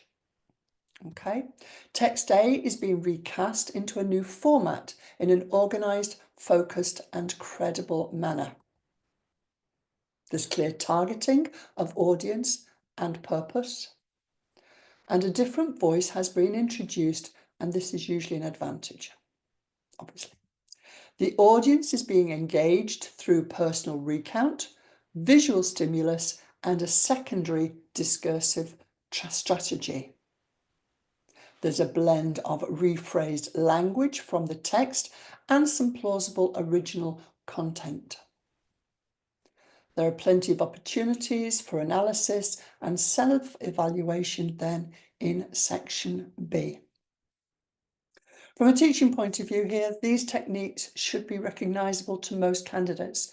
They will have seen this sort of thing in school assemblies, gatherings and presentations. So you can see that and obviously the slides are available for you after the presentation to actually look at that slide of that little role play and then to see what things can be taken from text A, how they've been recast and placed into the speech text. With all the possibilities there in readiness for the candidate to then analyse and comment on in question 2. Some possible items for section B then might include here. We've got the use of the non-prelude the noun, not non, reuse of the noun prelude, which was drawn from the field of music and is tonally appropriate for the University of the Third Age members who would hopefully just get that little joke. That the commonplace metaphor of food for thought ties into the purpose and context of the new text. The use of the positive emotional language, love, life-affirming, truly felt, has the positive messaging potential to be inspiring for the audience. The variation in sentence type, we have simple sentences, compound, compound, complex, creating narrative rhythm, pace, and voice. And then the variation in sentence function, we've got statements, exclamation, creates the narrative, rhythm, pace, and voice again. The use of first person, as was stipulated earlier on in the presentation, makes this experience from Claire seem immediate and relatable. The use of plausible contextual detail, for example, that sick nephew, makes Claire's experience seem real. And additional there, using a section rather, showing that Claire playing a guitar ought to appeal to the audience of musicians. So if you take, as I say, the role play slide with the speech, then you've got the items that can be pulled from it, and then here you've got some possible items for section B. So those three are working in harmony together, and is very useful in the classroom to get students to do. So they're not only working with question 1, but they're also formulating, as they're doing it, this parallel task of preparing for question 2. An activity, but it's not necessarily for now, we'll see, in that here, using one of the other texts. So this is the takeaway activity for you. I've used from text A, just those opening few paragraphs. You can do that from the other text, from text B, which, if you remember, was the BBC website, an edited article discussing a television documentary with the actress Vicky McClure. Obviously that's a possibility for the extra voice there in the speech. And then also from text C, which was the edited web page, which provided music therapy services in America. So activities there is to take past papers, take the text, take small samples of them and work them.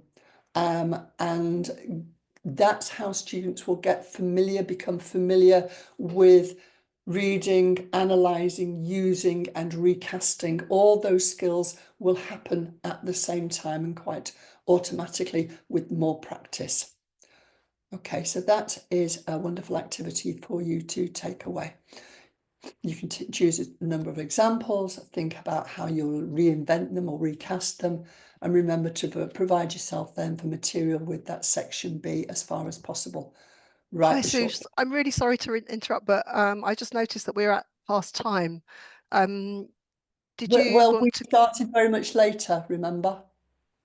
That's fine, but we don't normally run late. So if you could, Oh, okay. I think My we'd need apologies. to. I don't know because I can't see our host at the moment, but generally we don't run late. I had not Everyone else is appreciated. saying they're happy. If you're happy, that's absolutely fine. I I'm just wanted to give you a perfectly little happy heads finishing up. off. Okay, Yeah, I don't cheers. want Thank to you. top off the cliff here. Okay. But just, I think Sorry. we need to let other delegates know that if they need to drop off, they can, because it was only scheduled to go to 11. Okay. And my Just to apologies. interject.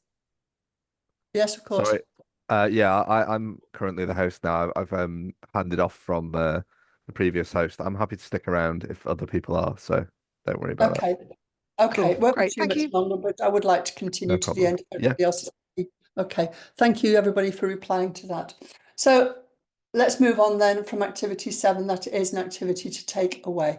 Graphology, I always come back to that. Remember that it is the main features. It does mean features of layout and presentation. Okay. And for the purpose of this exam, it might be worth thinking about extending this to cover discourse as well. So we want it to look like a script. We want it to look like a presentation. And there's lots of things which will be rewarded. The conventions of a speech here are also applied. Remember the salutation and the aside frankly in that little role play. Okay, so terminology, as I mentioned right at the beginning, is very important for all the international A-level exams, but it shouldn't be used without purpose. If a candidate isn't sure what logos, ethos and pathos mean, they shouldn't be employing it, although hopefully they do, because that's fundamental to speech writing. But if they don't, then avoid it. Sustaining an answer is obviously these candidates want to know about word count, and as I've said this before, there's no simple answer. It can be 700 words and be extremely well, or it can be over 1,000 and attain modestly. So basically the main thing here is it needs to be orderly, relevant, informed, accurate and well expressed. Okay, it's the quality really that we're looking for them to attain those higher bands.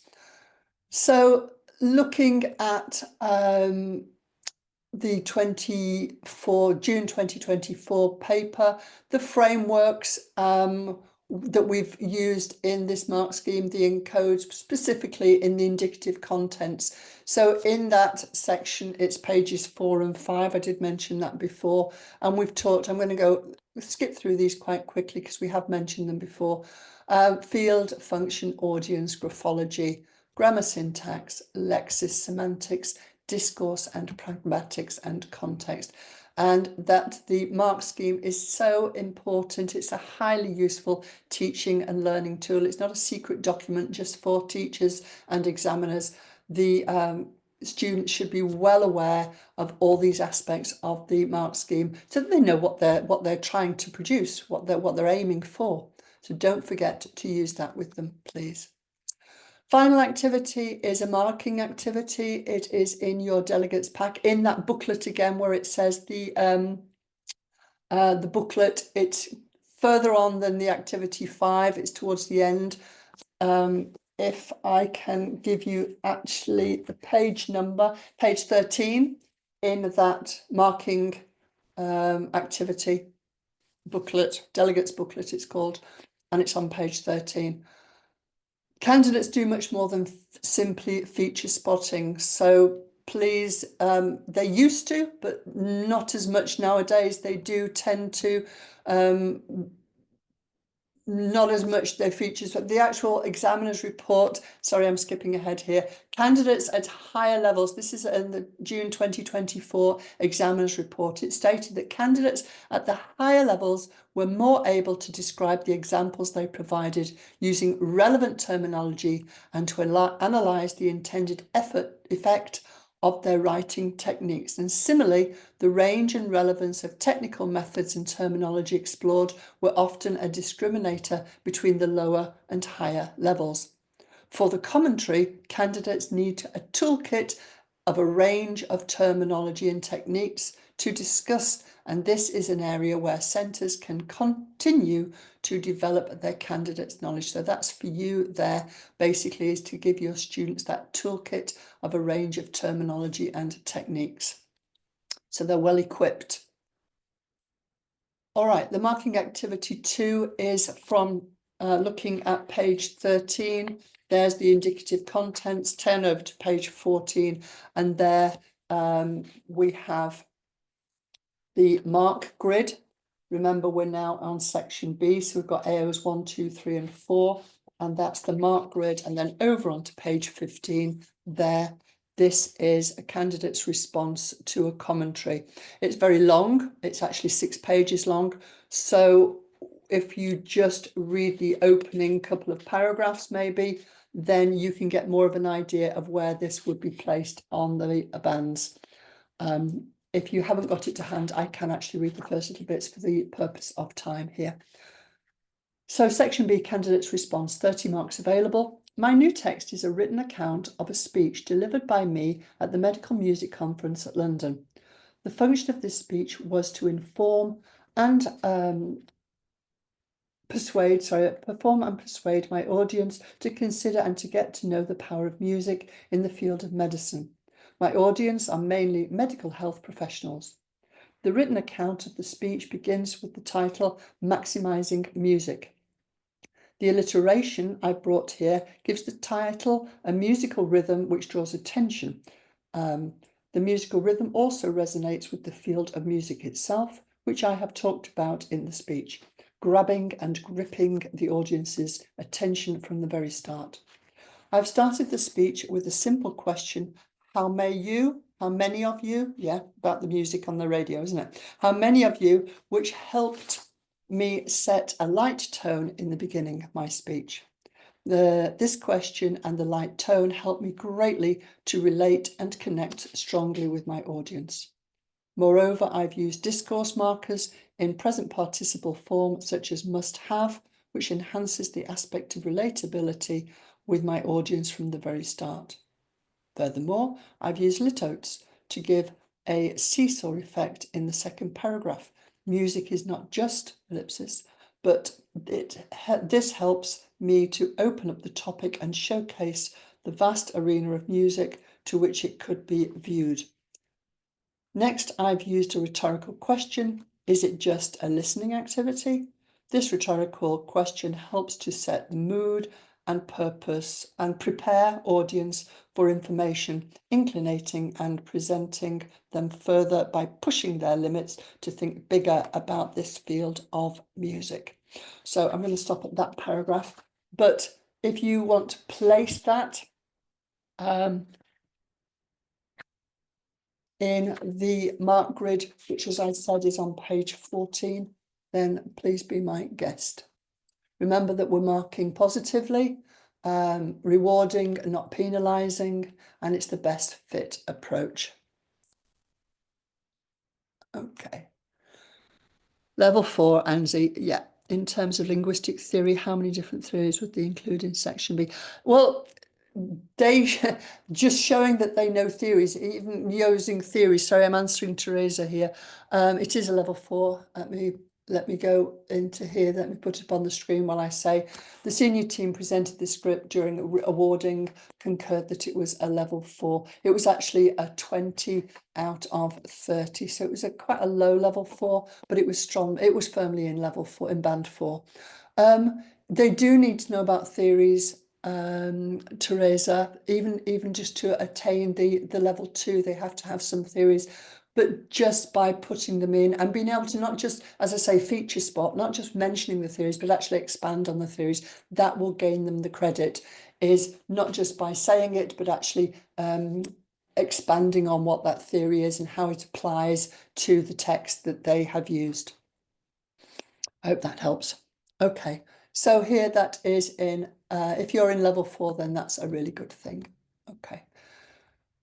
So candidates, thank you very much. This comes back to, for you, Teresa, candidates need to apply some theory even to attain level 2.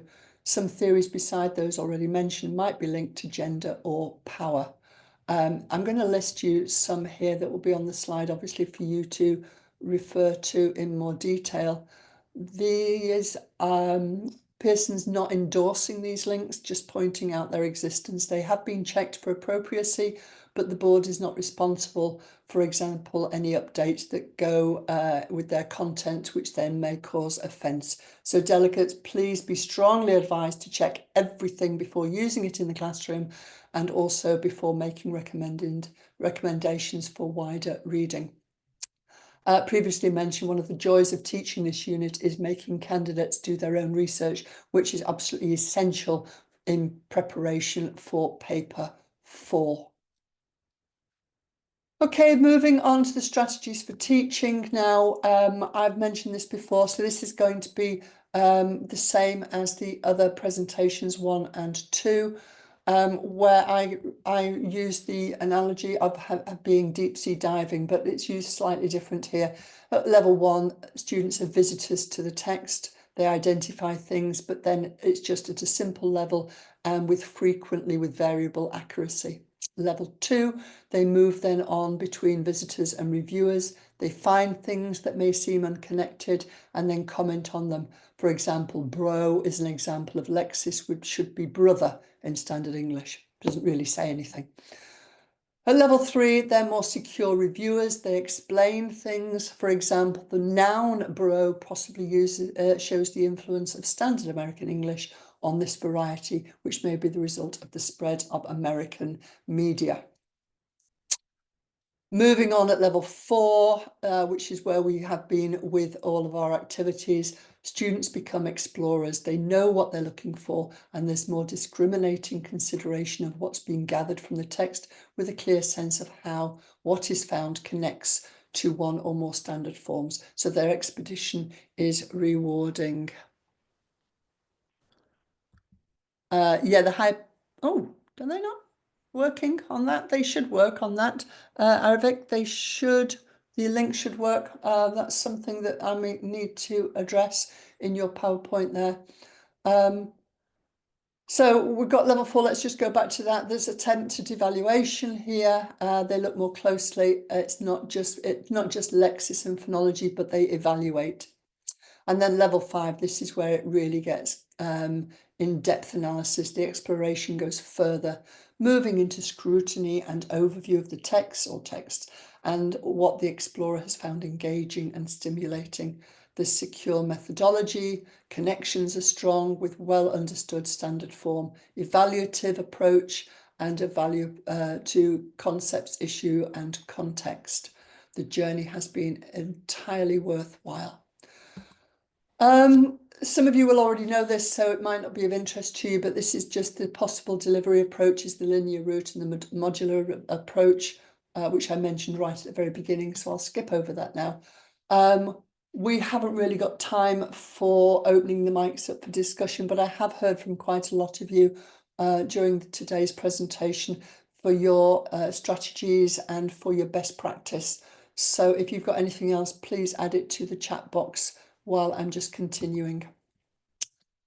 Support, Pearson Edexcel has a lot of support available to you, which we'll find on this slide. You can see there's a variety of things that are at your fingertips. You can look on the website for more details there. So that's just outlining it. Moving on to the Results Plus. That's a very useful tool that if you find on the website, go into that.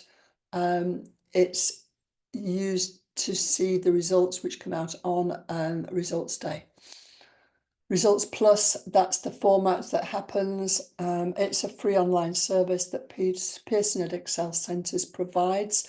And we looked in 2007 how this could modernise its exam marking process and brought over the ePen marking technology from the US, which makes it superb. Exam Wizard is a tool that teachers might find useful. That's a free tool as well in producing exercises, past papers, and use for study in classroom tests. Access to Scripts, ATS, is another resource that's at your fingertips on the website, and that's a free online service as well, and it offers transparent approach to the marking process. Additional paid resources here. There are 2 books, which there are lots of other resources available. We are committed to helping teachers deliver Pearson Edexcel qualifications and helping students to achieve their full potential. And to do this, we aim for our qualifications to be supported by a wide range of high quality resources produced by a range of publishers. However, it isn't necessary to just purchase the endorsed resources to deliver our qualifications. Any resource is possible. But there are 2 books there that we have. These are specifically for this course. There are books 1 and book 2 for the English language A level, and they provide everything necessary to completely teach this course. Clear layouts, varied activities, checkpoint questions, revisions at the end of each chapter, regular exam preparation, and each printed student book comes with a code to access a digital version of the book, which lasts for 2 years from activation. Additional resources, more, they're there for you to see and click onto, and I'm struggling to wonder why those links don't work, but I will contact Claire, which is also for you to do. There she is, Claire Halverland, and her contact details are there for you. If you have any questions or you just want to sign up to regular subject advisor updates, or you want to book an appointment with Claire, that's how you would do it. Okay, great. Okay, thank you very much. I apologise that we've run over. Thank you for staying. It was my pleasure to be with you today. And hopefully, if you're going to join us for then the paper 4 presentation, which is on Wednesday. If you have any questions, please direct them towards Claire, and she will then pass them on to me if she needs to. Thank you for your patience. I hope you found this information useful. I hope that you found all the resources necessary as well. The hiccup at the beginning, I apologise for that.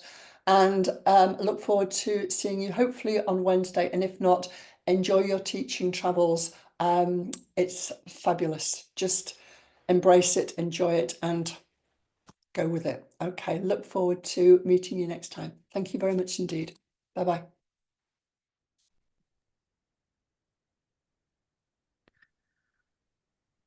Yeah, thank you everyone for attending on behalf of Pearson. I hope you all found this event useful and informative.